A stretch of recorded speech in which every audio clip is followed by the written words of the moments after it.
And thank you so much for being here. It is my pleasure to introduce you to this workshop, which is going to be on how to get the best out of your note-taking manual. Please allow me to introduce myself. My name is Virginia Valencia, and I will be your instructor. It is my honor and my joy to introduce this workshop to you. What we want to do today is we want to empower you to get the best out of your note-taking manual. We want to give you the tools for you to take your consecutive interpretation skills to the next level. So first, we're going to start with some Zoom logistics. Zoom is the platform that we're meeting in today. I want everybody to take note of this number. You should already have it, but in case you don't, this is our company number. If you have any technical issues, please feel free to call this number and we will be there to help you. And I want you to just become familiar with two basic commands that you're going to need on Zoom. The first one is the chat. So most of you, I think, already located the chat. But basically, if you click anywhere on the screen, you will see that one of the commands that pops up is a talk bubble. And you can use that to ask any questions. This is a very big group. We have well over 100 people. So it creates a lot of technical difficulties if everybody has their audio on. That's why we have muted all of you. If you have any questions, I want you to please use the chat. Let us know which questions you need answered by using the chat. And just bear in mind that at the end, we will have a question and answer session where I'll make sure that all your questions are answered. And then the second command that you're going to use, if you'd like, in Zoom, is the gallery view. So for you to use the gallery view, what you're going to do is you're going to place the cursor on your screen. You can click anywhere on your screen, and you'll notice that usually on the upper right-hand corner of your screen, there are 4 arrows, like an X, and at the end of each one of these lines is an arrow. You can play around with that command if you want to see full view, or if you want to see one of the particular students, you can click on that student. Okay, so let's jump right in. I'm going to tell you a little bit about myself. My name is Virginia Valencia. I'm going to try to do a very brief introduction because we have a lot to cover today. I'm a professional psychologist. A lot of what we're going to be covering today is based on my knowledge of psychology and how your brain works and how we learn. I'm a federally certified court interpreter. I'm also certified or approved, depending on the state, of California, New Jersey, and New York. I have a combined certificate in translation and interpretation from Hunter College. I have been facilitating workshops for over 10 years. I am a published author of educational materials for interpreters. We have manuals, audio exercises, videos, and vocabulary study cards. So we're going to cover a few basic logistics. I ask that you be fully present. Please try to shut off all the distractions that you have. Try to fully be here because I really want to for you to be focused so you can get the most out of this time. I am going to be offering you we want not just information but actual transformation. So if you're focused and if you're here and if you shut off your phone and if you shut off any distraction, you're going to be able to get the best out of this. What I want to do today is I want to teach you how to fish. I want you to walk out of here knowing exactly how to squeeze the very last drop out of that manual to get the best out of your to get your skills to the next level. And then finally, I want to make sure that everybody can feel free to exchange information here. I don't want us to judge each other. I don't want us to make each other feel uncomfortable. As long as we can feel free to change information, then we'll grow together. So it's kind of like what happens in Vegas stays in Vegas. I want that to happen in this class. I want to make sure that at the moment that you hear a question or someone volunteers information, make sure that you are supportive and you're respectful to each other. Okay, so let's talk about why we're here. Our main goal today is going to be to get you empowered to get the best out of your manual so you can improve your listening skills, your note-taking skills, your memory, and all of that is going to have the effect of improving your accuracy when you're interpreting in consecutive interpretation. Now, let's look at some scenarios. If you can identify with any of these scenarios or with all of them, then this class is really going to help you. The first scenario is the person begins to speak. You're interpreting consecutively. The person starts talking and they haven't really been talking for that long. And you already think, uh-oh, I'm not going to be able to retain all this information. Now, I'm not talking about those situations where people have talked for a long time, which is good for you to intervene and for you to take turns and jump in. I'm talking about those circumstances where the person has talked a fairly short amount of time, sometimes a very short amount of time, and you're already feeling like, I'm not going to be able to keep up. This is too much, and I'm going to have to stop this person much earlier than I wish I had to. And you're constantly having to feel like, I'm sorry to interrupt. So if this has happened to you, these tips are really going to go a long way for you. Okay. The second scenario is the person starts talking. Again, you're interpreting consecutively. You start taking notes. But as you're taking notes, you realize that you start wondering, how do I abbreviate this word? Or do I write this down? Do I not write this down? How do I represent this? Should I use a symbol? Should I use a drawing? And then you realize that your notes begin distracting you from listening. And then at the end, when you're supposed to render, you don't really know what the person said because your notes were really taking the attention away from listening. And let's look at the third scenario. The person starts talking, you start taking notes. Again, this is all in consecutive. You keep taking notes, you're very happy with your notes, you're paying a lot of attention to your notes, you think you got great notes, but when it comes time to reading your notes, you don't really know what your notes meant, okay? And the more you look at your notes, the smaller you feel because you don't know what the heck your notes meant, okay? So if this has happened to you, we're going to give you some great tips. And today, before we begin, I want us to understand the psychology behind note-taking for interpreters. I want us to be very clear on what's going on in your brain when you're taking good notes, and therefore what's going on in your brain when you're not taking good notes. So for that, we're going to jump in very quickly into an exercise regarding phone numbers. I want everybody to have pen and paper ready, and we're going to do a little dictation with phone numbers. But here's the catch. I want you to challenge yourself not to use Arabic numerals. These are the numbers that we usually use, right? These are the numbers that we're all familiar with, from 0 to 9. So these are the numbers that you would usually use when you're hearing someone give you an address or a phone number. But here, for this particular exercise, I want you to challenge yourself to use other alternatives other than the Arabic numerals. So you can use Roman numerals. For example, this would be 1, this would be 2, this would be 9, this would be 11, this would be 12. So this is one of the alternatives that you are going to have in this exercise, not to use Arabic numerals. Another alternative is to use letters. So for example, 1 would be an O, 2 would be TW, and 6 would be SI. Sometimes you have to use only one letter because, for example, 8 is the only number that starts with an E, so you can just use the letter E. But if you notice, 2 has a W next to it, a T next to a W, and 3 has a T next to an H because we don't want to confuse the 2 with the 3. So this is another alternative that you have. Another alternative that you have is to use the type of stick counting that we see in the movies that prisoners use when they're counting down the time to get out of prison, right? This is another alternative. And finally, little dots. So basically, what I want you to do through this exercise is I want you to not use Arabic numerals. Every time I do this exercise, there's always someone in the group who forgets and use these numbers. Don't use these numbers, okay? You're going to use other alternatives. Try to choose one of the alternatives I said. So here we go. Here's the first exercise. Everybody should have pen and paper ready. The first number goes as follows. 1-800-227-1983.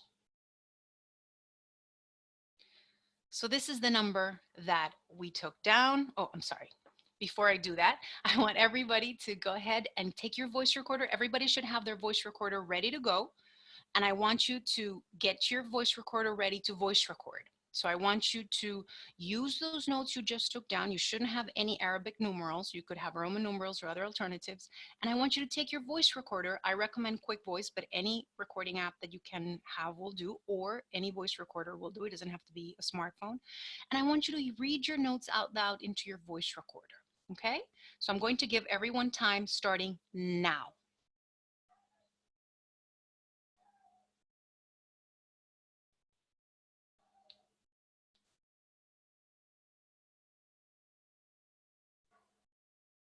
Okay, everybody should be done. Now I want you to play your voice recorder and I want you to compare it to this number and see how you did. Go ahead, play your voice recorder.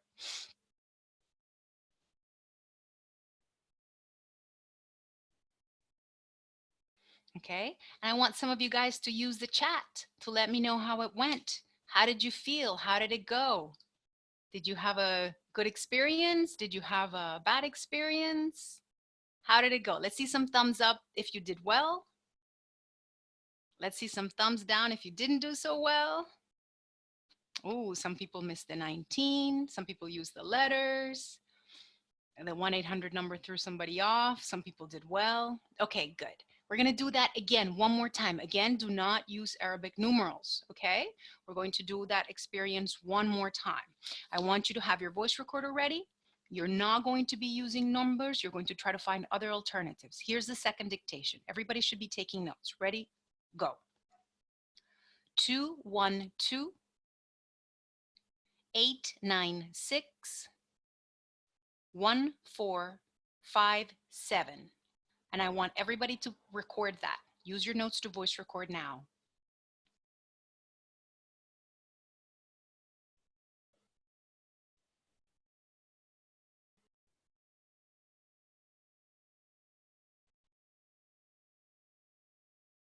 And now we're going to compare that. You're going to listen to your voice recording and you're going to compare it to this number.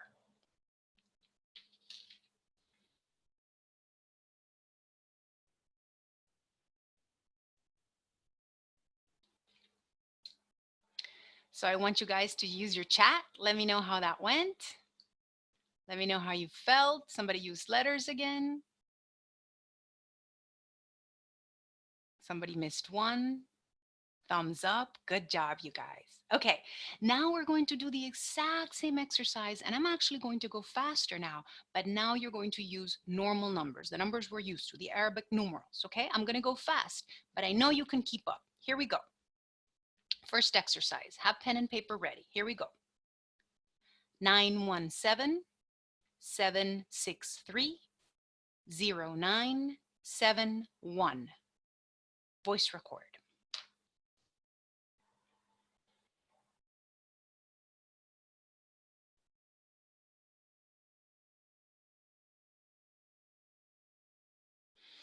Now I want you to play your voice recording while you read this number, and I want you to compare it and use the chat to let me know how it went. Go ahead.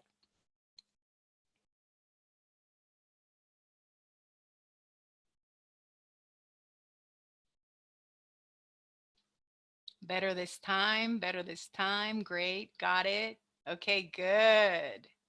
Missed the last number, perfect, good. Okay, so basically, we're going to do one last one because I think you guys got the hang of it, but we're going to do one last one and I'm going to go really fast. And this time you can use the normal numbers, the Arabic numbers we're used to. I'm going to go really, really fast. So have your voice recorder ready to go and take notes. Here we go.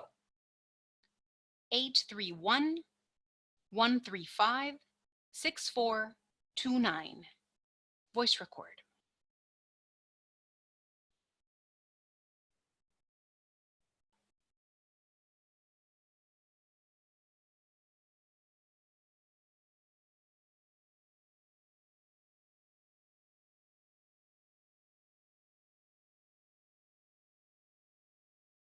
Okay, now I want you to listen to your voice recording, play your voice recording, and I want you to compare it with this number.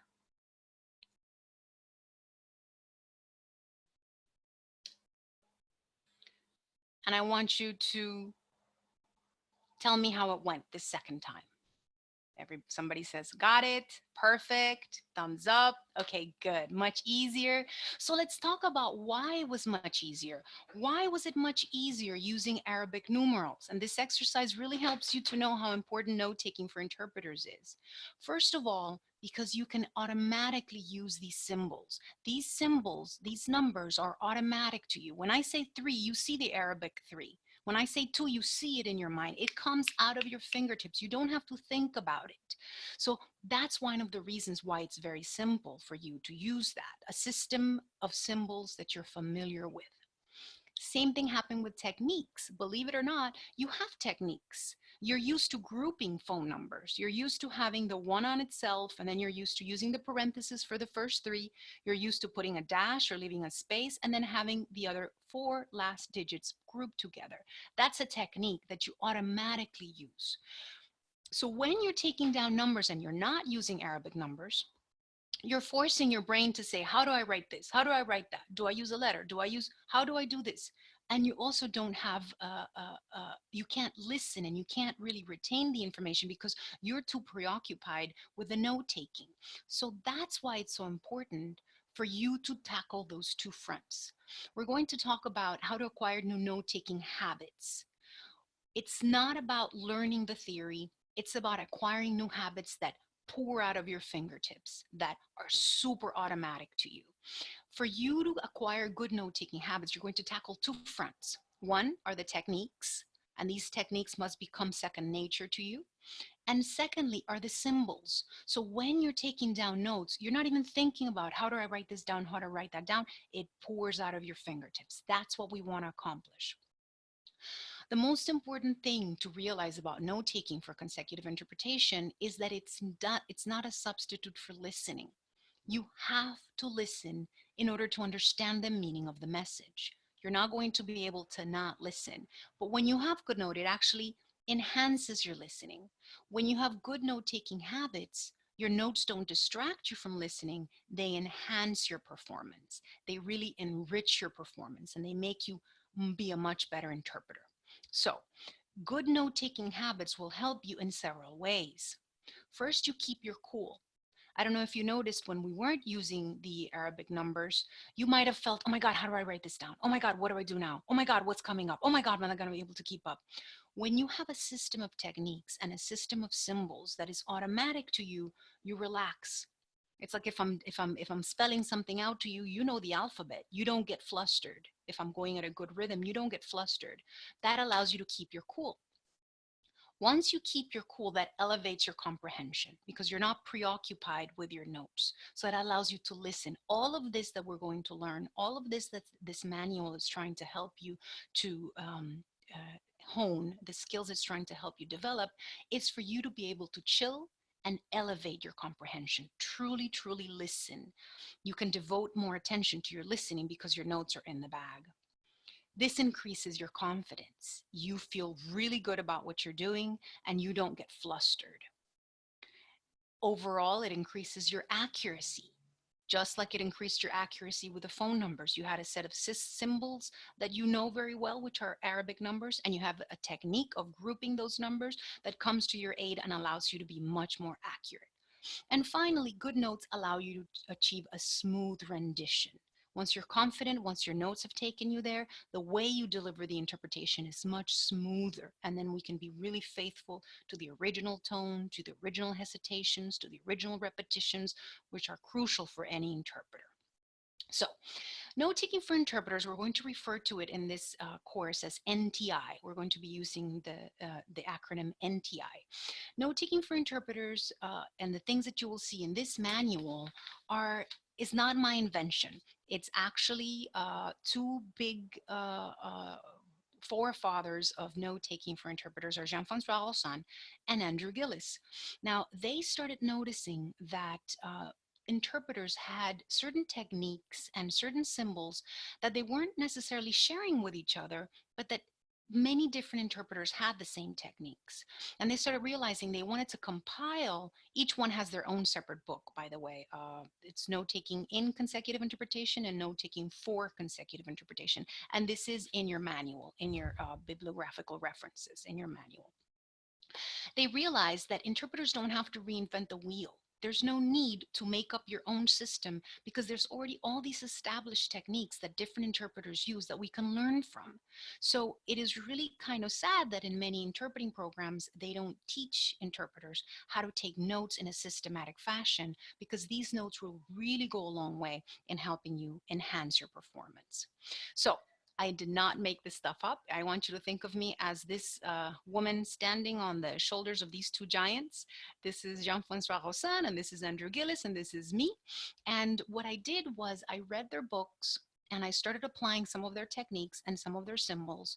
But the reason why I decided to write the manual is because at the end of that process, with both books, I still felt like it wasn't automatic to me. Like I understood the techniques, but I wasn't necessarily applying them when I was interpreting. And again, we're going for habits, for automatic habits. So that's why I decided to create this manual. And there's a technological advantage that I have just because of the historical moment that we live in.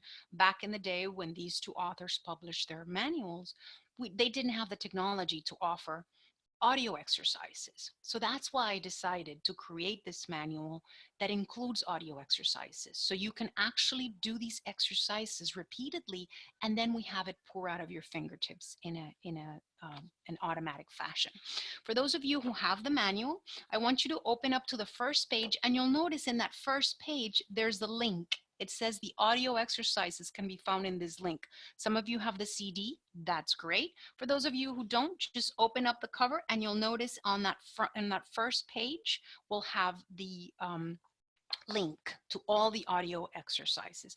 And for those of you who have an older version of the manual that doesn't have the link, you can go ahead and get this link, copy this link. I'm going to share this link with you guys in the chat so everybody has that link. These are free audio exercises for you to use.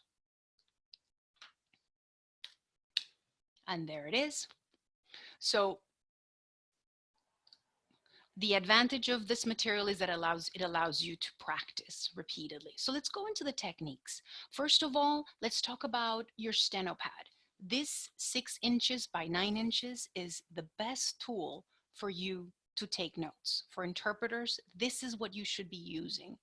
Anything else is really going to be cumbersome. For example, if you are using another type of notepad that doesn't have the rings over here, but on the side, sometimes the page turning is not as smooth. The dimensions might not be as smooth, or if you use the type of legal pad that doesn't have these rings up here, you turn the page and the page doesn't want to stay back. So all these are things that can be avoided with this 6 inches by 9 inches Steno pad, which also has a line in the middle, the red line in the middle, and those are your training wheels. I want you to, because in note taking, we're going to look at different techniques, you're going to start writing more vertically. You're going to start distributing your notes on the page in a vertical fashion. And your training wheels is going to be this red middle line. So you're going to try to avoid that middle line. So you're going to be writing and you're going to try not to pass that line. So if we look, for example, this is my real notepad that I actually used today in a deposition. I would have taken down these notes, and then when I finished, I wrote this line. This is what I call the been there, done that line, okay? So when the person finishes talking, I write a line here. That allows me to know which testimony has already been interpreted and which testimony has not been interpreted yet. And I do urge you to make that line horizontal. Some people like to make a diagonal line, and then some things might look like they're inside the line or they're beyond the line. So to avoid confusions, just go ahead and write a horizontal line as soon as the person stops talking or when you interrupt them, okay? That's what I call the been there, done that line, to not confuse the chunks of speech. And then another technique, which is very simple for you to get the best out of your time, is to only write on the front side of the pages. So you're going to be writing, the person stops talking, you do your line, you interpret, then you begin writing again, respecting this middle line, again, until you finish the whole page. So first you're going to be using the left side of the page, and then when you're finished with the full left side, you begin using the right side of the page. When you're finished with that full page, you're going to flip the page and you're not going to flip over to the back. So again, you use the full page and you flip it and you don't worry about the back.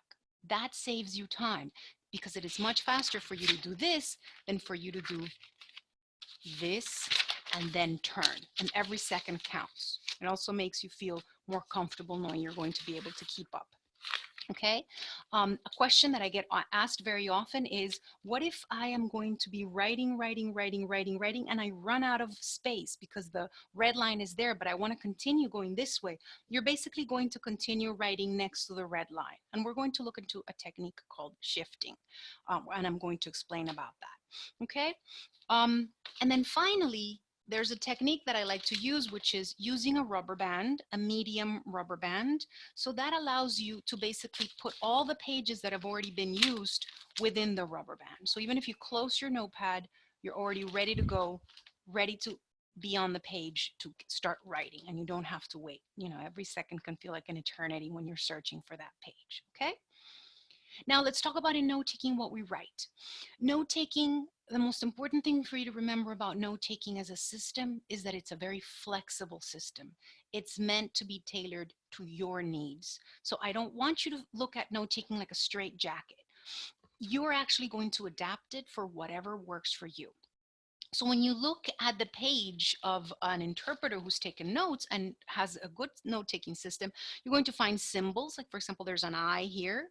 You're going to find some letters. You're going to find some abbreviations. You're going to find some numbers, full words, okay? So it's a very flexible system. Don't think I can only write down symbols, okay? These are all the things you're going to find on the page. Another important thing to keep in mind about note-taking for interpreters is that you should take very selective notes. The most important lesson that you can learn is what not to write, what to leave out. The only thing we're doing is we're writing down key units of meaning. So I want you to look at this image over here. Let's imagine that the person's speech is all these light bulbs. But there's one light bulb that is lit because it's the most important light bulb. So if we were saying that all of these are words, there was one word out of all these words that I wanted to write down to make sure I didn't forget. In some instances, that might be a verb. Okay? In some instances, it might be a noun. Whatever works for you. But if you're writing down things like the and to and on, you are probably not letting your brain fill in the gaps. I want you to think of note-taking as a very selective system in which you choose what you write and you omit a lot of things because your brain is going to fill in those gaps. And if you're paying attention, if you're listening, you will be able to connect the dots. But you don't want to be writing down everything because that'll distract you from listening. Okay? How to write, we're going to be writing vertically and diagonally. We're going to go into a technique called verticality and shifting that explains why we write this way. So if you look at this message over here, this is a full written out message, and here on the right is the way the notes have been taken down. Okay, let me go back. Okay, I don't want you guys to look at the red left side of the page of the screen. I want you to focus on the right black text. Okay, I'm going to read the whole text, but I want you to follow with your eyes this. I'm going to be reading the red text, and I want you to follow with your eyes the black text. So eyes over here on the right side of the screen. I went to the store and bought oranges, which were huge, apples, pears, and bananas. Then I went home, I did the laundry, swept, mopped, and washed the dishes. So if you noticed, I is written on the left, and then went to the store is written below this and a little bit to the right. And I bought, the symbol of purchase, the symbol of dollars, is right underneath the store. And then when you're specifying what you bought, you're going further to the right. So anytime you're giving additional information, you're going down and to the right. If you're still staying in the same category, you go down. So I went to the store and I bought. This all happened in the same place. But then you're giving more additional information. You're giving further information. So then you go out to the right. I bought oranges. Then you're giving additional information about the oranges. So you're going further to the right. The oranges were huge. Then I'm continuing to list the things that I bought: apples, pears, and bananas. So all of these things go under the same category. So basically, I'm shifting to the right every time there's additional information. I'm shifting further to the right if there's even more detailed information. Notice what happens when there is a new idea. Then I went home. Then goes back out to the left. And it goes back out to the left to indicate that this is a new idea that is not related to anything that happened at the store. Then I went home. At home, I did the laundry, swept, mopped, and did the dishes. Okay?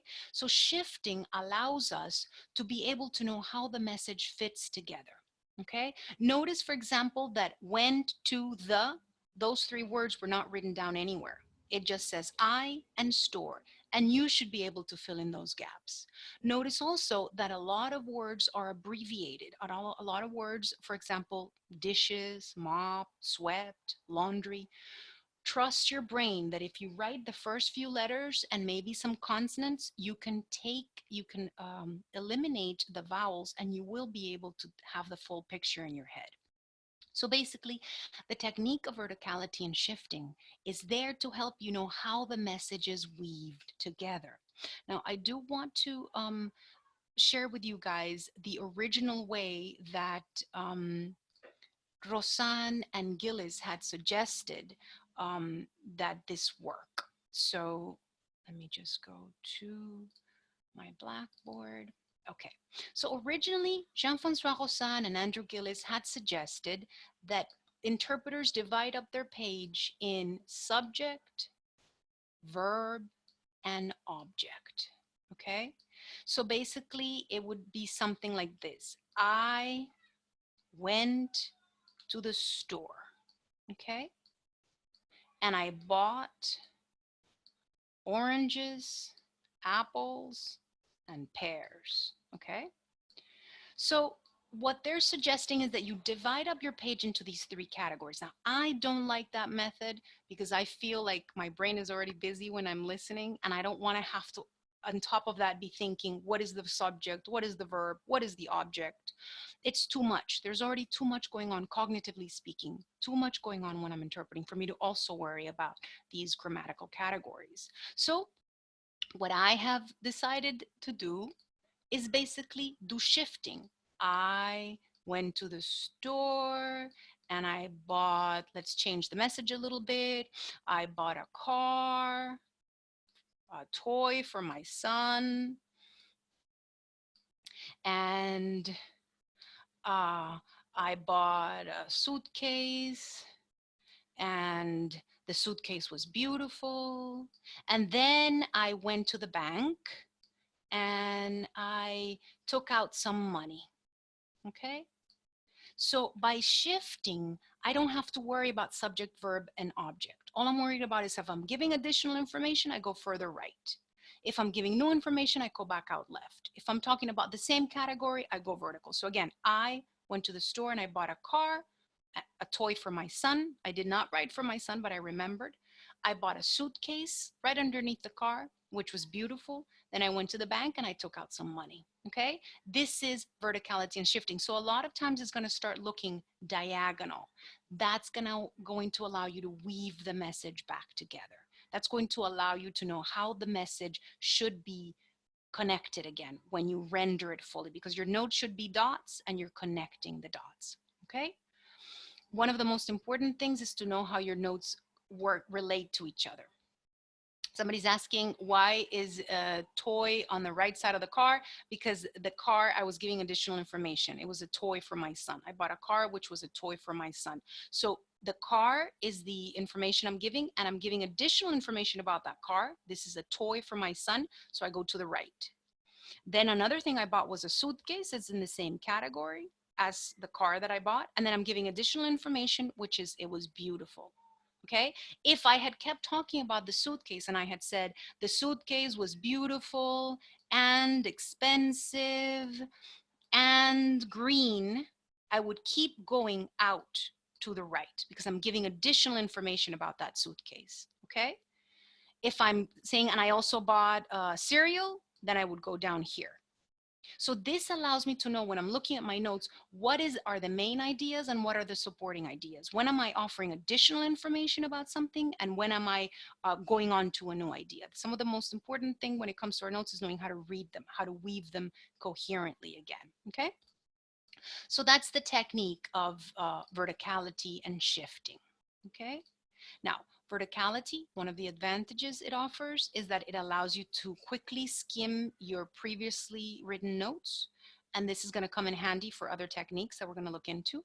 It allows you to apply many note-taking techniques. We're going to look at the recall line and the shifting.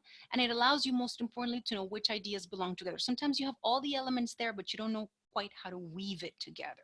Shifting and verticality lets you do that. So again, You're thinking of hierarchical values, meaning what are the main ideas and the supporting ideas and then even more supporting ideas, and shifting to the left and to the right to differentiate these main ideas from supporting ideas. Now, for you to practice this, because this is all theory and we don't want it to be theory, we want it to be automatic.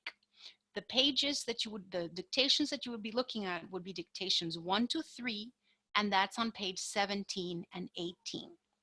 I don't want you to get scared when you do these dictations because you're not going to hear at the beginning real words and real messages. You're going to hear things like shapes and letters and numbers. It's going to sound something like triangles are 7 and 4, and commas are big, and Florida is small, things like that. The reason why I created those dictations like that is because at this point, I don't want you worried about symbols. I don't want you to be worried about abbreviations. I just want you concentrating on the shifting. If it's an idea, you put it down to a new idea out to the left, supporting ideas to the right, further information to the right, same category, just go down and come back out to the left when a new idea comes up. And you don't have to be rigid with it. As long as you don't go back out to the left, you know that it's not a new idea. Okay, so don't feel like you're constrained. Oh my God, does this go to the right? Does this go to the left? Does this go down? As long as you don't come back out to the left, you shouldn't be confused. You should know that you're giving further information. Okay. So let's talk about the method to study. I created this manual with the purpose of you guys having a method.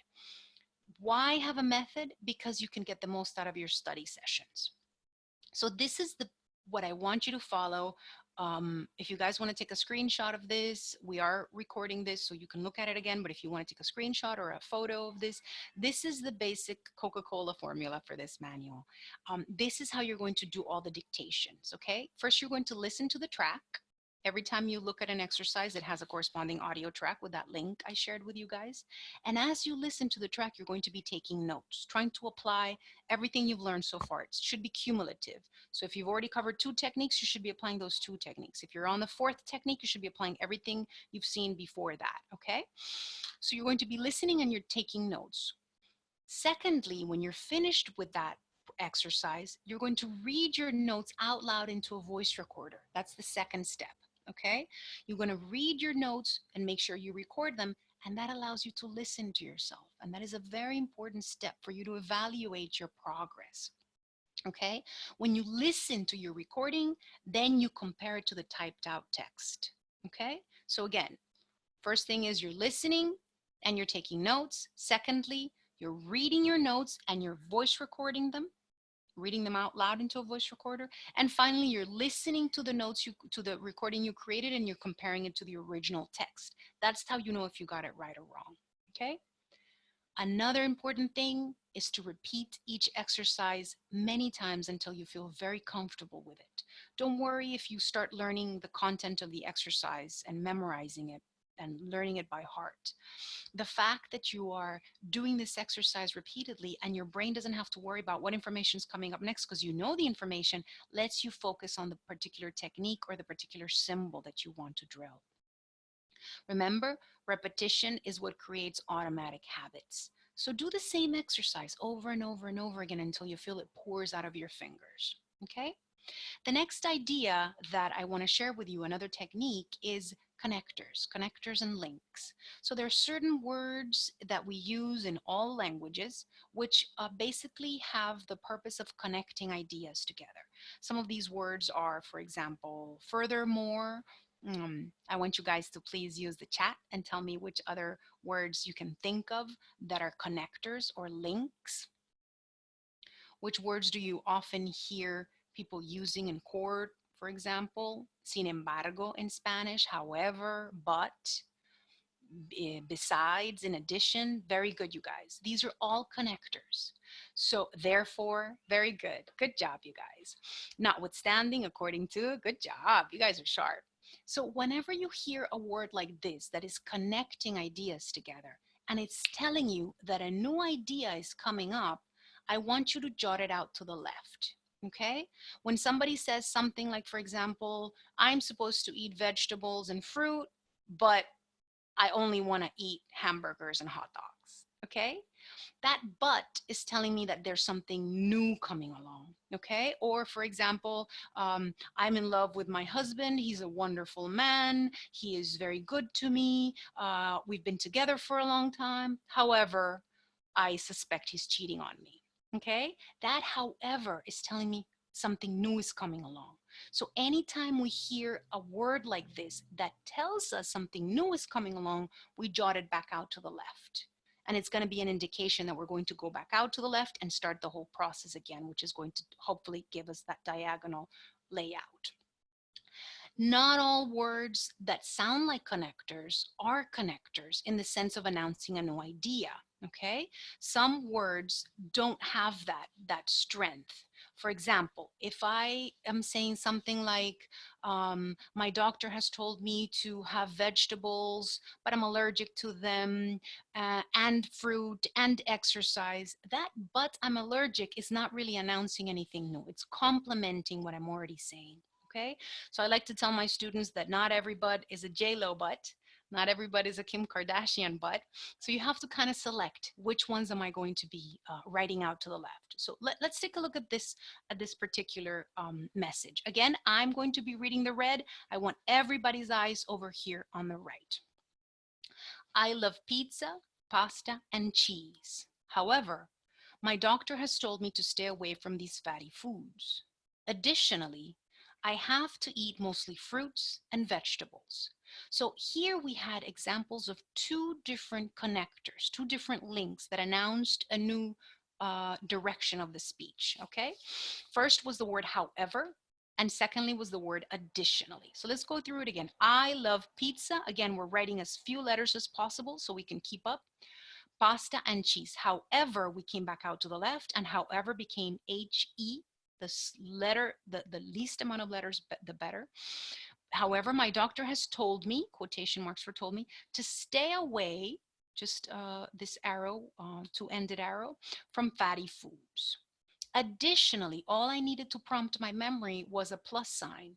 Additionally, I have, this is a mathematical sign, and E facing in the opposite direction is a mathematical sign. Oops. However, I have to eat, this is my lips, this is my Picasso version of lips, mostly fruits and vegetables. So again, the two links, the two connectors here were however and additionally, and we jotted them out to the left to make sure that we knew that we were weaving in a new idea together. So to sum it up, connectors and links are things that you jot down to the left to mark the fact that a new idea is coming out in the speech. And then when you read it together, you can weave it together coherently. Okay. How does this become automatic? Through dictations 4 through 8 on pages 19 to 21. Okay, so you do the same thing we already talked about. You play the audio, you take notes while you listen, then you render your notes onto the voice recorder, and then you hear what you recorded, comparing it to the text. When you compare what you recorded, when you listen to what you recorded, and while you read the text, you're going to be able to spot if you made any mistakes, and that's when you learn. So don't skip that last step. And again, you do these exercises until you feel comfortable with them repeatedly. Now we're going to talk about the recall line.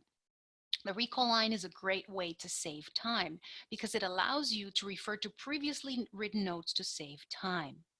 It allows you to not have to write things down again. So for example, in this message that I have here, I bought meat. I want everybody's eyes over here while I'm reading this over here. I bought meat, rice, which was rice-a-roni, and vegetables. Then I went home and cooked the rice-a-roni, which my wife loves.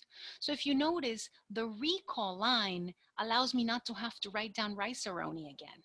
The recall line allows me to save all of that because I already have that available on that same page.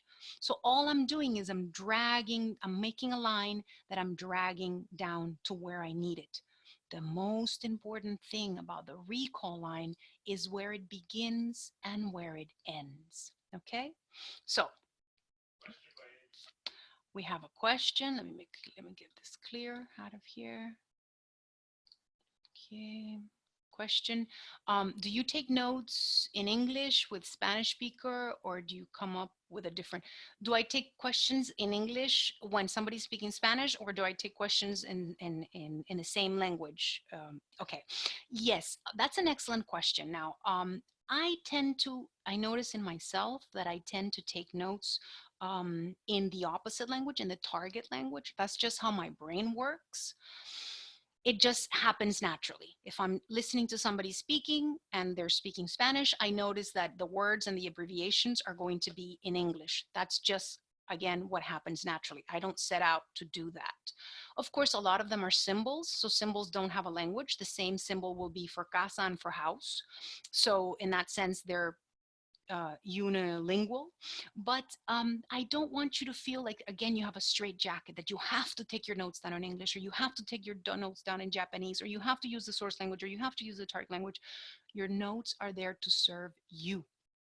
So if you notice that your natural tendency is to take notes in the same language as the speaker is uttering, that's how you do it. If you notice that your natural tendency is to use the target language to take notes, that's fine. I do notice that my, again, natural tendency is to use the target language, with the exception of when I'm stuck with what to do about an interpretation. So for example, let's say that I'm taking notes, the person speaking Spanish, I'm taking notes with symbols and doodles and abbreviations, but most abbreviations and words are in English, okay? The person says something, an expression that I don't quite know what to do with, I tend to write that down in the source language. I don't say, okay, I'm going to wait until my brain realizes what to do with that, and then I'm going to take notes. No, if I don't know what to do with that information, I'll go into the source language and I'll write down whatever the person said. And funny enough, our brains are so miraculous. Once it's time to read your notes, often what happens is your brain has worked on that. It's been marinating on that expression. I don't know if you've noticed this phenomenon. And by the time it's time to read that, you already know how to solve that. But you took it down in the source language because you didn't know how to do it in the target language. So again, don't force yourself. If your natural tendency is to work with the source language, with the same language that people are speaking, go ahead and take your notes down in the same language. If your natural tendency is to write your notes in the target language, go ahead and do that. Just a tip, if you're like me and you write down your notes in the target language, always remember that if you don't quite know what to do with something, leave it in the original language and your mind will have worked on it by the time you get there. Okay? Does that answer your question? Okay, great. Now, I want to talk about the recall line because the recall line is so useful. So let's say, for example, that this is the way our page is laid out. Remember, we're using our beautiful Steno pad, and this is that line in the middle.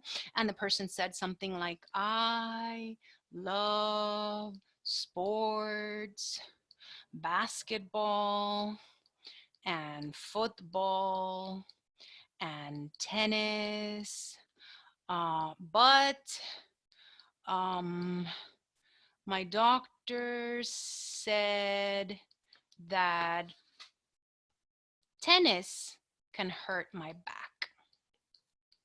Okay, so here we already wrote down tennis. In this case, this is not such a good example because, hey, if I'm going to write down a T, it doesn't take that long. Okay, so actually Virginia gave you guys a terrible example, so let's do something else with that. Let's imagine the person said, I love sports, basketball, football, and tennis, and where's my writer? Here we go.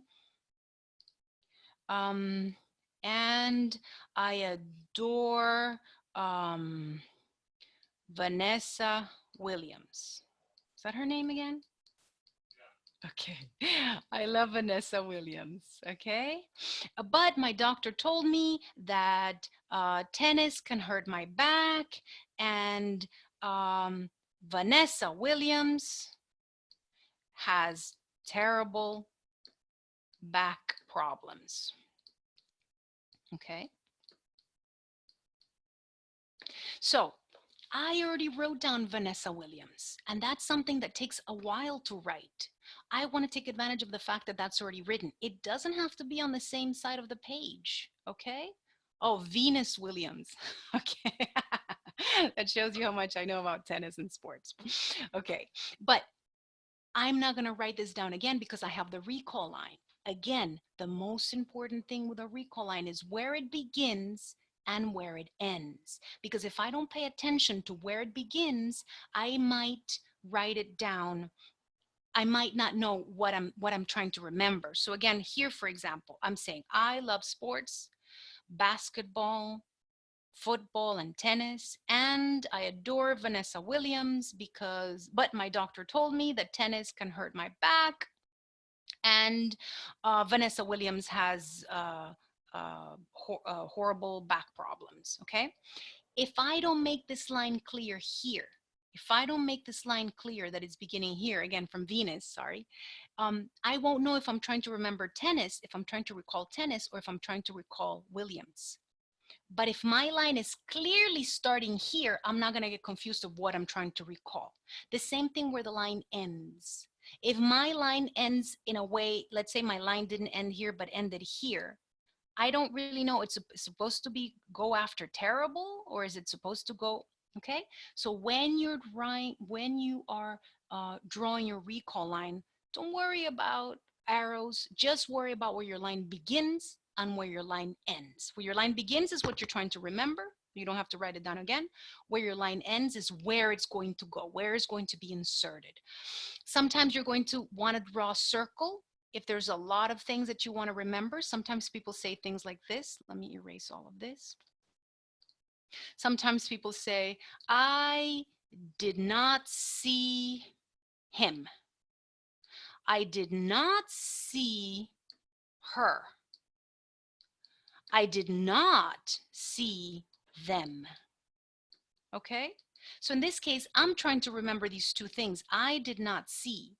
So if I draw one single line and I don't do a circle, I'm not really remembering what it was that I was supposed to recall. So again, I did not see him. This is a symbol for the male. I did not see her, so I'm not writing this again. All I'm doing is I'm doing a circle around what I need to recall, and I'm bringing the line down. I did not see her, and I did not see them. Okay, so it can be a line or it can be a circle if you have several things that you want to group to remember. Okay, somebody's saying they can't see the bottom of the page. Try to go full screen. Okay, that should take care of it.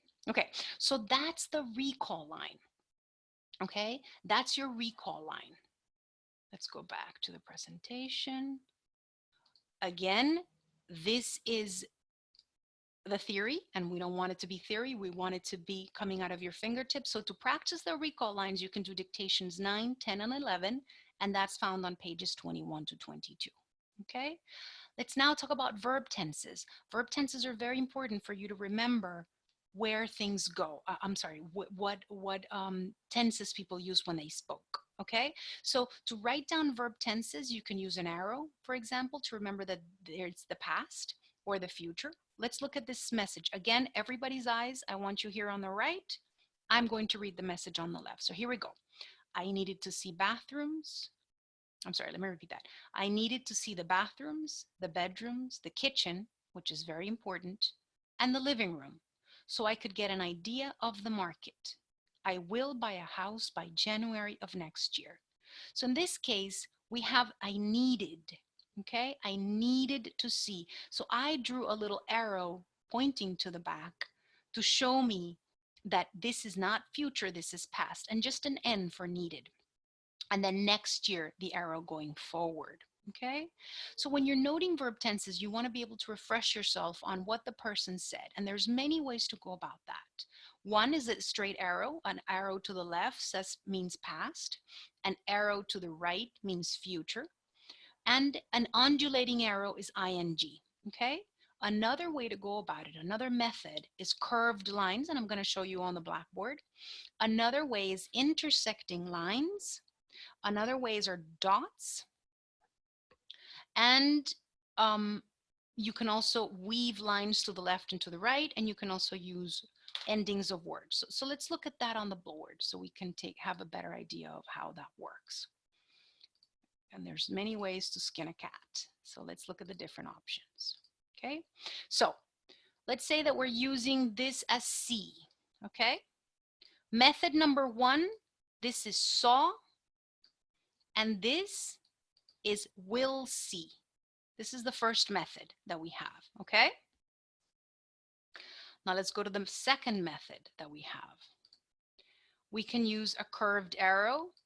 Just because curved arrow is only used for verb tenses, and it won't confuse me when I'm using arrows, for example, for the verb to go or to arrive or to get there. You might use an arrow to say that.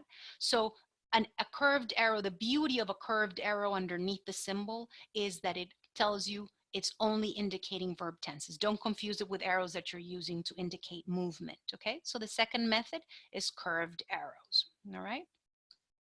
Now let's look at the third method. The third method is intersecting lines. I'm not too crazy about this method. Oh, let's change colors. I'm not too crazy about this method, but don't shoot the messenger. I'm just showing you the different options here. This is the other method. People use intersecting lines. So this is my eye. Wait, I always get confused because this confuses me. Okay, let me erase that. Huh? Okay, so this is my line. This would be the past. This would be saw. And this will be will see. Okay, so again, intersecting lines, and it depends if the horizontal line is ending open-ended on the right or on the left. To me, it's confusing. Some people like it. So there you go. Don't shoot the messenger. Another method that you had for the exact same thing to recall verb tenses is this one. Just a dot. A dot on the left means the past. A dot on the right means the future, okay? If you're going to use dots, I do urge you to make very big dots so they don't get lost on the page, okay? It's much more economic, but it has the pitfall of it could not be visible. So make sure that you make your dots visible. Saw and will see, okay? Another thing that I've seen students do, let me change the color once again. I've seen students also do this. They integrate the line with the symbol they're creating. That way they don't have to pick up, oh, actually, let me do that one again.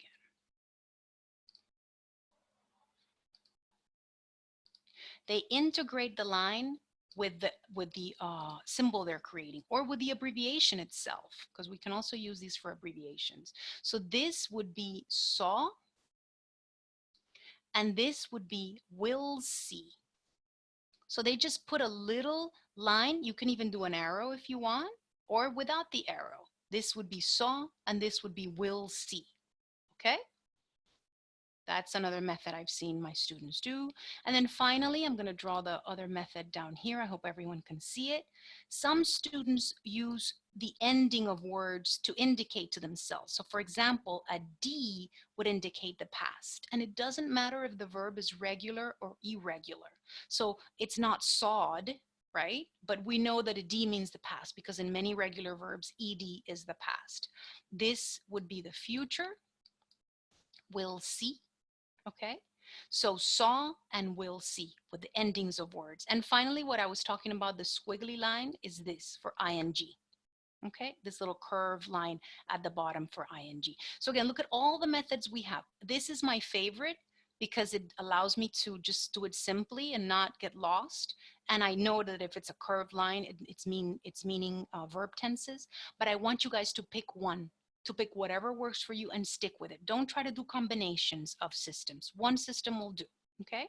So if you're learning this verb tense method, I want it to become automatic. And how does it become automatic? Through repeated practices. So you do dictations 12 to 14 on pages 23 to 24.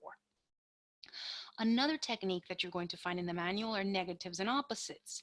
So when you draw one single diagonal line, it tells you that you're either doing a negative or you're doing an opposite. So if we use the heart for love, the heart with a slash is to hate. Again, everybody's eyes should be up here. I'm going to read the message and I want you to follow along. So here we go. I hate buying furniture. We saw sofas, tables, beds, and chairs. I didn't think furniture was so expensive. I'm never going to the mall again. Okay? So I want you guys to use the chat and I want you to tell me when you are identifying in this message here, when you identify either negatives or opposites. Go ahead and use the chat and tell me where you see the use of negatives or opposites.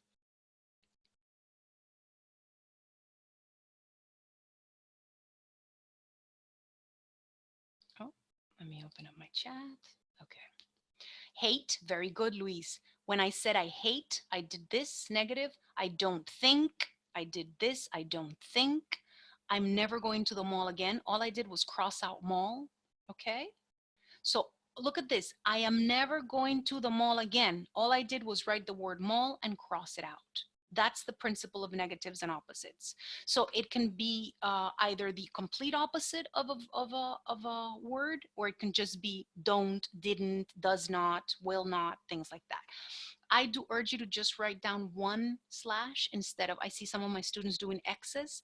The more traces you can save yourself, the less you're writing, the more you're listening, the more you're open to absorbing that information. So again, negatives and opposites, you draw a diagonal line over the word or the symbol to indicate the opposite meaning. For this to become automatic, you're going to do dictation 15 on page 25. Emphasis. When people speak and they repeat things or they emphasize things, we can underline them. So in this case, the person said, I really hate watching TV. And the cool thing about emphasis, and I neglected to say also negatives and opposites, is that you don't even have to wait for the person to finish talking. You can already go ahead and start doing your line. So for example, if the person says, I don't see him, did you notice that as soon as I heard the word don't, I made my slash? I didn't wait for the verb. I don't see him. First, I made my slash, and then I waited for what was coming, and then I filled it in. Okay? Same thing happens with emphasis. If the person says, I really, really, really love my son, I don't have to wait for the person to tell me what they really, really, really what. As soon as I hear really, really, really, very, very, very, all these words that are emphasizing, I draw one underline for each one of those. Okay? So underlining helps me know that emphasis, and that's a very, very important thing. Okay? All right, let's go back. And that's done when the person repeats or when they emphasize. Okay? Okay, now we're going to talk about abbreviations, which are very important. Not every single word can be written down with symbols. So abbreviations are really cool because they let you take out a word and find the smoothest way, the shortest way to note it down so you can remember it. So the way that Jean-François Rossan and Andrew Gillis suggest is that you write down the prefix of the word, the first few letters of the word. You usually omit the middle vowels, and then you superscript the suffix, the ending of the word. So let's look at, for example, at the suffix eyes. The typical way many words end is with eyes. Instead of writing eyes, we just write a Z and we superscript it. We write it a little higher. So monopolize would become M-O-N-P, and we superscript the Z, which will become eyes. Same thing with scrutinize. Same thing with sympathize, okay? So I want you guys to use the chat and tell me how you would use this technique for the word generalize. How would you abbreviate the word generalize? Let's see. Ooh, we got some nice people. Good job, you guys. Excellent. Very good. So G-E-N, and then you superscripted the Z. You don't need anything more than that, okay? Just G-E-N would probably do the trick. How about this word? Indoctrinize. Go ahead and use the chat and tell me what you would do with the word indoctrinize. Very good. Just indoc and then a Z. Good job, you guys. You got the point. That's how it works, okay? And you're trying to omit the middle vowels, okay? You're just trying to put enough in the page to prompt your memory, okay? Another very common suffix is words that end in yun. It can be shun with a double S, or it can be shun with a T-I-O-N, or it can be shun with an S. So there's different ways, as long as it ends in that I-O-N, okay? So when you have a word like institution, you would take those first few letters, I-N-S-T, and you would superscript just the letter N. And the letter N stands for shun. Same thing with constitution. We're just saying C-O-N-S-T-N, and same thing with probation, okay? Just the superscripted N tells me what it is, but here's the kicker. You have to pay attention, because if you don't pay attention, then this could be construction. Constitution can be construction. So if you're not paying attention, it's going to throw you off. But if you are paying attention, if you are listening, if you're writing very little, you can really absorb the message and you're going to remember it, so it'll fill in the blanks. You will be able to fill in the blanks. Okay? Yes, Jesus, it's all about context. Okay? So constitution and construction are very different things. You probably don't confuse them once you've heard the full message. Okay? The next one is I've, I-V-E.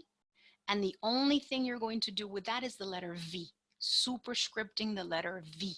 So executive would be abbreviated like this, superscripted V, exclusive like this, again superscripted V, and the same superscripted V with reclusive. Okay? Words that end in itty would have the superscripted Y. Okay? And again, omitting as many letters in the middle as you can, so you can go ahead and fill in those gaps. And the words that end in ment, you superscript the letter T. The words that end in able, you superscript the letter B. And this has to become automatic. So the way for this to become automatic is through dictations. Doing dictation 16 and 17 on page 28 repeatedly until you know this by heart, until it flows out of your fingertips. Okay? Now let's talk about note-taking symbols. This is one of the juiciest things that we can get into, note-taking symbols. Now, most important thing to remember is that most symbols for note-taking are based on meaning. Okay, so they're not going to be based on sound. They're going to be based on the concept of the meaning of a word. Okay. Many symbols also have multiple meanings. So if we look at the heart, I want you guys to use the chat and tell me what different uses, what different meanings can be represented by that heart. Good job, you guys. Like, love, desire, want. Need, well, need, I wouldn't use it. Cardiac heart. Very good. Now, so if something has multiple meanings, we want, in some contexts, prefer, very good. Wish, desire, very good. So we can get different meanings out of one same symbol. So we have to pay attention. But because we're trying to get different meanings out of one same symbol, we want to think of it as an umbrella. We don't want to stretch that umbrella out too much. We want things to fit nicely under that umbrella. So for example, this is a symbol that I use, the exclamation mark, I use it for think. But I also, so think falls right under that umbrella. But other things like idea, understand, believe, realize. Look at the word figure out. Figure out is a little bit out of that umbrella, but it's still within that umbrella. The word comprehend falls nicely, neatly under that umbrella. But if I try to make this symbol also mean excitement, or if I try to make this symbol of the exclamation mark also stand for sexy, I'm way out of the umbrella. So because symbol can have different meanings, we don't want to stretch it out too much, because then it won't prompt our memory. So again, if we're talking about the heart, we might want it to mean want and love and feelings, but we might not want it to mean health. If you already have it for that, that's perfect. Don't try to reinvent the wheel now. But if you're learning the meanings to a symbol, try to keep it nice and compact. So when you see that symbol, it's easy for your mind to fill in those gaps, okay? Remember that symbols for note-taking for interpreters are unique to each interpreter. So if you study the manual and you realize, you know what, I already have a symbol for that, don't try to relearn that symbol for a new for that same meaning, that new symbol for that same meaning that you have with another symbol. Keep things, if they're automatic to you, keep them. And just say, I'm ignoring you, Virginia. I already have a symbol for that, okay? They're unique to you and they should work for you. Or if I'm suggesting a symbol that when you try it, it just simply doesn't evoke that. Some people don't like the exclamation mark for think. Some of my students simply don't like it. So I want you to think of something else. I want you to come up with another symbol for that. It should work for you and not the way around, okay? So let me give you guys some alternatives for the word think, because I have seen my students complain about that. They don't like, again, this is my think. This is how I write think, an exclamation mark. And it comes out of the fact that in some cartoons, you'll see when somebody's thinking, the little thought bubble comes up and there's an exclamation mark in there. But I have also seen this, and a lot of people like this. This is think, like a little face, right? But the Picasso version of a face. And then an undulating line, think. The word know, which is a little more certain, is a straight line. So this would be to know, and this would be to think. Okay? Whatever you're going to do, make sure it works for you. It should be evoking that meaning for you. So again, if I suggest things that don't work for you, or if another teacher is suggesting something that doesn't work for you, I want you to find what works for you or to stick with what you already know. That's the most important thing, that when you see it on your page, it evokes that for you. Another important thing to remember for symbols is that they should be easy to draw. For example, this symbol for me means beginning, and this symbol means end. Again, if we have the philosophy of each symbol means several things, what else can this symbol mean? Go ahead and use the chat for this symbol. What else would this beginning symbol mean other than begin? What other falls under the umbrella?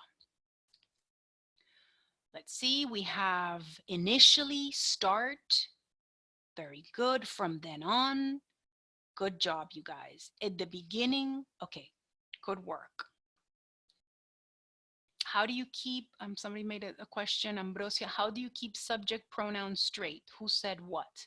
Subject pronouns are very important, and I like to have symbols for subject pronouns. So when you say things like, for example, let me clear the screen. This would be I, for me. This would be you. This would be she. Remember, this is the symbol for a woman. I have made it a little simpler like this. I omitted the horizontal line. So I, you, she, he. For we, I just write we because it's short enough. And for them, I write this, M, or for they. Okay, so this is, I do like to take note of pronouns because it's important to keep your facts straight. But again, if somebody's speaking and they're saying something like, I went to the store and I bought apples, and I went to the supermarket and I bought this, and I, you don't need to write that I, because everything the person is saying belongs to I. But if the person is jumping all over the place, I went to the store and my husband told me that I should buy sneakers, and she said that I shouldn't buy that, and we think, then you should be getting your pronouns down so you can know exactly who said what. Okay, so if it's repetitive and it's the same thing, don't worry about it. If the person's jumping all over the place, make sure you do get that. Okay, and the symbol for people, I actually tend to write the same symbol for people, but for some reason I don't confuse it. It's like supposed to be a full body. Okay, you use the Chinese character for people or person, Jackie? Oh, at the end, I want Jackie to show us what she means by the Chinese character. That's interesting. Okay, you guys, let's go back and look at our presentation. So again, oh, actually, I forgot to make this point. So symbols should be easy to draw. So for example, this is one of the most complicated symbols, which is open the door or open. I used to draw it like this, but one of my students, one of my brilliant students, I always learn so much from you guys, taught me that she basically omits that last line. Anytime you can save yourself a trace, that's even better. For example, the symbol for male is this, but if you draw it with a curved line, it tends to be quicker. Or when you're drawing a heart, don't get too perfectionistic. Some of my students feel like this heart is hard for them, so they end up doing things like this. That's fine, as long as when you look at it, you know what you meant to say, okay? You shouldn't have symbols that are too complicated. So if, for example, this is your eye, this should be your eye. But if you've decided that your eye is supposed to look like this, and you want to draw the eyelashes and everything, and you want to make sure you don't forget the eyebrow, then this is going to be way too complicated and you're not going to be able to keep up. So you want your symbols to be very, very simple. Okay. All right. Very good. So let's go back to the presentation. Okay. We need symbols to be simple. Now, this is the most important thing I can share with you guys tonight. For you to learn your symbols, everything you need to learn your symbols is on page 35, okay? everything you need to get those symbols to become automatic to you, to get them pouring out of your fingers, to look at them on the page and know exactly what you meant, is on page 35 of your manual. So a little mnemotechnia. If you ever forget, what page did Virginia say? I want you to remember that you do an okay sign and you do a high five, okay? Page 35, okay? So everything you need to know is on page 35. That's going to allow you to follow the sequence very nicely. So let's take a look at page 35. Now, this is page 35 in your manual. And if you notice, I give you a study sequence here. The first thing, can everyone see this? Now? Now? Oh, wait. Silly me, I haven't shared it with you guys. How are you going to be able to see it? You see? Sometimes your teacher's not so smart. Okay, good. Can everybody see it now? Okay, excellent. So, now, we're looking at, first, before we even go into the cycles, which are down here, I'm going to talk about the study sequence, okay? Because this is the same sequence you're going to be going over and over again, okay? For this, you're going to be using Post-it notes, or you're going to be using index cards, or if you don't have either and you just want to use regular paper, just cut up your paper into this type of size, okay? And the first phase is to get to know the symbols. If you don't remember how that's done, it's page 30 to 31, but I'm going to give it to you here. In the first phase, you're going to take each one of those symbols that belongs to that cycle, and you're going to create study cards for them. Now, if you will notice, a cycle is composed of 5 symbols. We're tackling 5 symbols at a time. Again, we want it to become automatic. We don't want you to be thinking, how do I write this? How do I write that? Or when you're reading it, what did I mean by that? We don't want that. We want automaticity. And how does something become a habit? Through repetition. So to tackle these symbols, we have divided them up into groups of 5. Every group of 5 is going to go through these 4 phases, and you're just going to repeat these phases, okay? The first phase is, again, everything you need is on page 35. The first phase, you're just going to say, okay, what are the symbols in cycle number 1?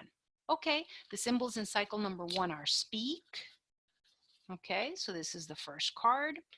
The second symbol in that cycle is need. So this is my second card. The third symbol in this cycle is work, and this is my third card. The fourth one is think, and for those of you who don't like the exclamation mark, you can do the little baseball looking one. Think, and my last symbol is going to be want, okay?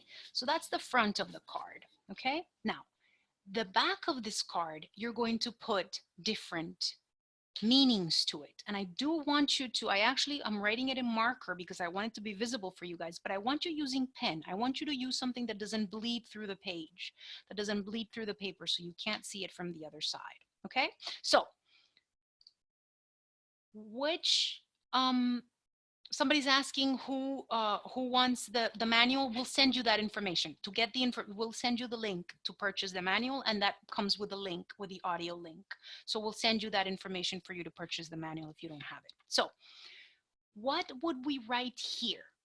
On the back of this card, go ahead and use the chat and tell me what we would write on the back of this card. Very good. Love, like, want, okay? This is what we would write on the back of that card. Okay. Now, what about this card? You can't see me? Okay, let me stop the share. Okay. What would you guys write on the back of this card? Think, very good. What else? Think, believe. There's a very good question from Mari. Mari's asking if we write it down in both languages. No, you only need to write it down in one language. Because if you are working with a concept, it doesn't matter if the person says pensar or if the person says think. It's the concept that matters, okay? So what we want you to do is we want you to memorize this concept, okay? So realize, idea, believe, all of these words, you're going to write them down in the back. You're going to take a pen and you're going to write all of these words in the back. Okay, think, believe, and all that good stuff. Okay, how about this guy? Oh, this one we already saw. Okay, same thing goes for this one. What would you guys write on the back of this card? Understand on for the previous. Work, very good. What else? What else other than work? Job, gig. Ooh, good job, gig Carla. Employment, good job. Good job, Jesus. Employment. What else? Employee might be stretching that umbrella a little bit much. How about a type of law? Starts with an L. Labor, good job, Mari. Labor, job, gig, employment, all of those things are going to go in the back of this card. And you will go and do that same thing with all of the cards in that cycle. Okay? And once you have finished all of the cards in that cycle, you're going to drill them. And you're going to drill them like this. This is phase number 2. Drilling the symbols. And if you want a refresher on page 31 to 32, I refresh your memory on how to do that. So basically you're going to refresh, you're going to drill them like this. You make sure all the cards have the symbol facing you, and then you go through the cards and you call out the symbol as so. Think, want, work, need, say.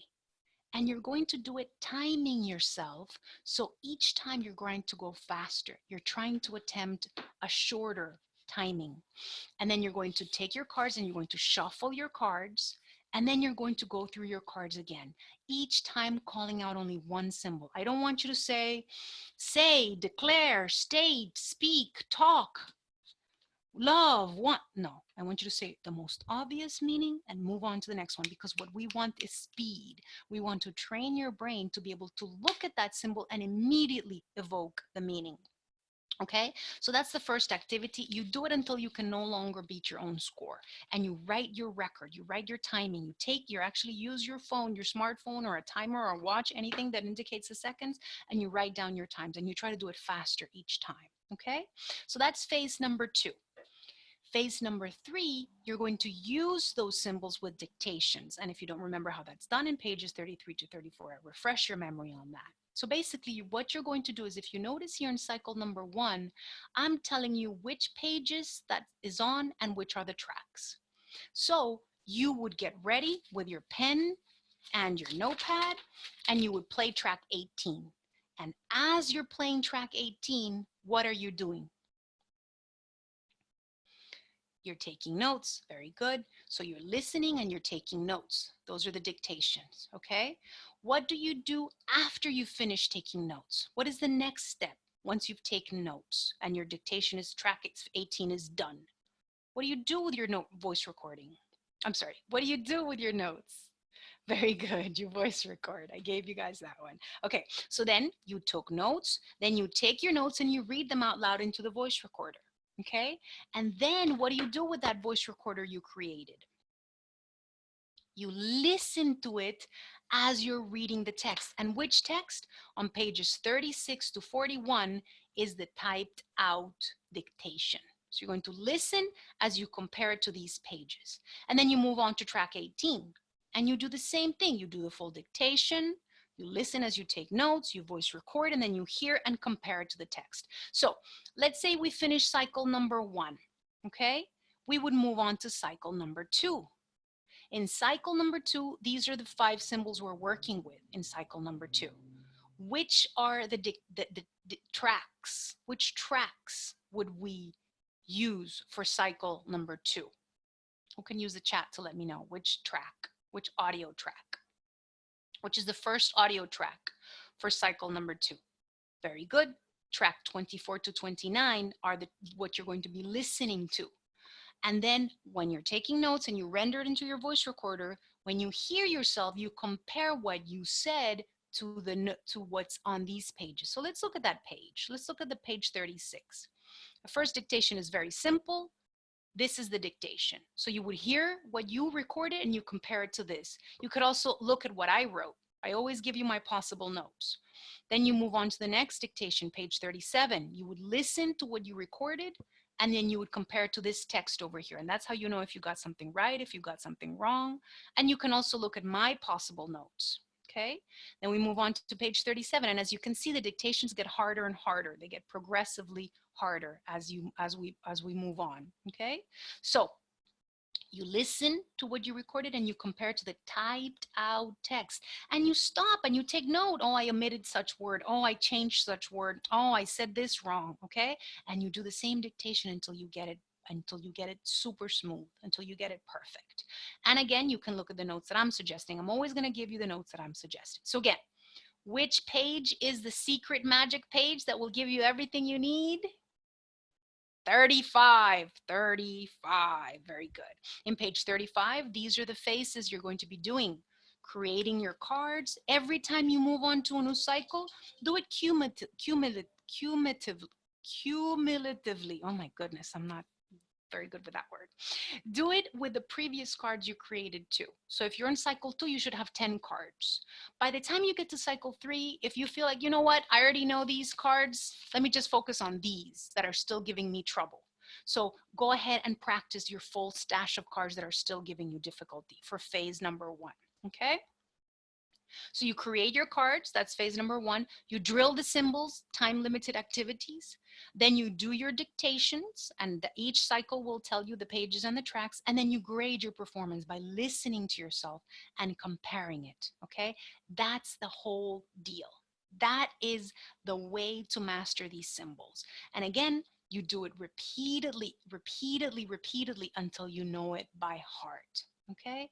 So page 35 is the way to go. Now, I do want to urge you guys to study with someone. I want you guys to find somebody to study with. You can study with someone on FaceTime. You can study with someone over the phone. You can study with someone in person, actually meet with a person.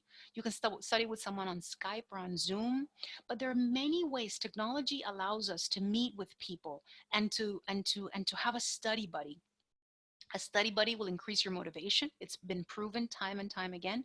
If you have somebody to study with, you will be motivated. A study buddy will give you new input. You can learn a lot by exchanging ideas, seeing the way people take down notes, seeing what works for them. And I want to talk about some additional educational tools for those of you who want to get to the next level. We're going to be offering a consecutive interpretation bootcamp level 1. It's going to be offered on September the 6th, the 13th, the 20th, and the 27th. It's going to be from 5:30 till 7 p.m. We do have relatively small groups, so if you want to sign up, please let us know as soon as possible, because we don't keep it open-ended, so enrollment is going to be time limited. And we meet on Zoom, this same platform. But the beautiful thing is that because it's a smaller group, much smaller group, you're able to interact with the students and with the teacher.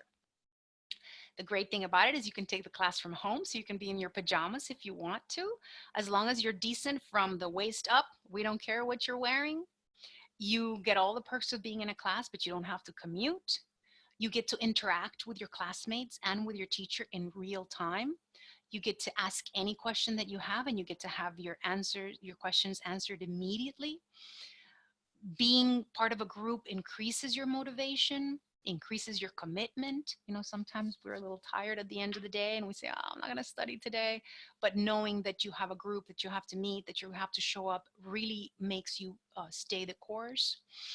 You can learn a lot of cool tips from your classmates. Every time I teach this workshop, I learn something new. My students are always teaching me cool things. You get personalized feedback. Every time we have an assignment, I'm going to give you feedback that is tailored and specific to your progress and to your particular notes. So I'm going to help you tweak those difficulties that you may have, and also enhance the things that you're doing well. This Zoom course will help you get to those hard to reach places. And again, we're going to be offering it on September 6th to 27th. We meet from 5:30 to 7 Pacific Standard Time. We also have continuing education courses. Check out our website, which is www.interpretrain.com, and also check us out on Facebook. We're always offering cool tools. And I want to congratulate everybody for completing this workshop. And I want to go ahead and open it up to questions. First, we had Jackie, and Jackie was going to show us the symbols that she uses, which was a symbol that she says she used for people. Okay, let's see. Is Jackie there? I don't know if Jackie's still there. She might have left. Okay, so we're going to open it up for questions. If anybody has any questions, go ahead and let us know. Um, Jackie says it looks like my house symbol. Oh, so let me share with you guys my house symbol. This is my house symbol. Let me clear this. This is my house symbol. So this is people. This is the people that Jackie uses. Is that right? Okay, cool. Excellent. Okay, so we will be sending you the information for those of you who want to buy the manual.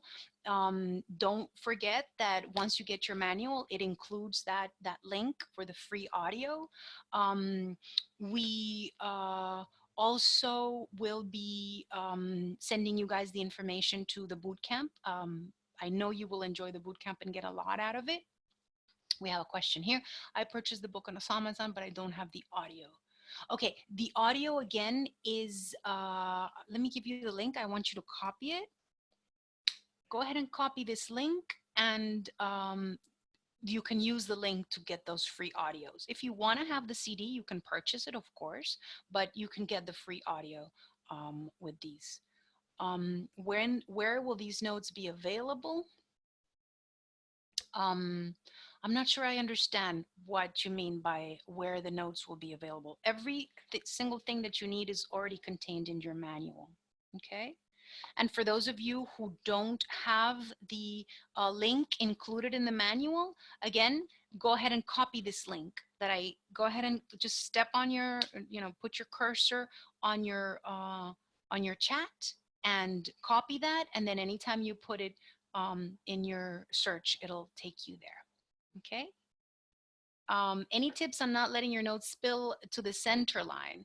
I mean, I wouldn't worry about it too much if it spills over a little bit. The only thing that I would say is that if you notice that you've reached the center line and you still want to give further ideas, you just keep going down. So for example, let's say you're writing here and the person said, I went to the zoo and they were giraffes and elephants, and the elephant was fat and beautiful and big. And even though that person is still describing the elephant, because I have reached this middle line, I'm still going down.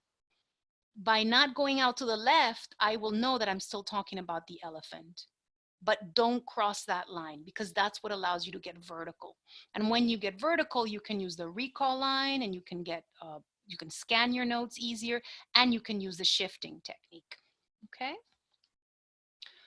Are there certain contexts or jobs which do not use notes for consec? I always take notes. I find that taking notes is a way to be very precise. I'm always a little bit surprised by how both doctors and lawyers and judges are so grateful that I try to be very faithful to the original meaning. I believe that the only way you can do an accurate interpretation is by conveying every single and the person is giving you. A good clinician wants to hear if their patient is hesitant.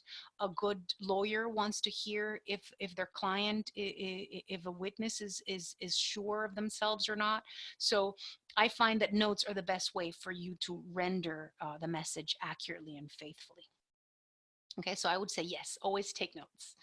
And you guys, thank you so much for joining us. We're so happy that you were able to join us. We do hope to see you guys in the boot camp. Just make sure you keep studying. Even if you don't join us for the boot camp, this manual is everything you need. Just stick to page 35. Okay, remember what is like that? 35. Keep working, and repeat things. Repeat them. Repetition is the key to mastery. Okay? So I want you guys to give yourselves a round of applause. Yay! You guys have been an awesome class. Thank you so much for joining us. You can always reach us through our Facebook. Do check out our Facebook page. You can also email us at info@Interpretrain. And we hope you got a lot out of this course, and keep at it. Keep at it. And I promise you, you'll see progress. Okay. Good night, everyone. Have a great evening. Thank you so much for joining us. Good night.